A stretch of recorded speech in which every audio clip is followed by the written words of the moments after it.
अरे बेटा के पापा यारे बेटा के पापा गरीब हवन रे माई।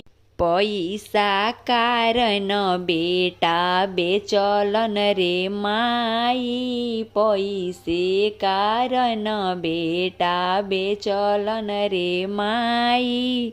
बेटा के पापा यारे बेटा के पापा बेटा बेचन हवन रे माई। पैसे कारण बेटा बेचलन रे माई। पैसे लोभिय बेटा बेचलन रे माई। बेटी के पापा यारे बेटी के पापा अमीर हवन रे माई। तौली बिछाई रुपया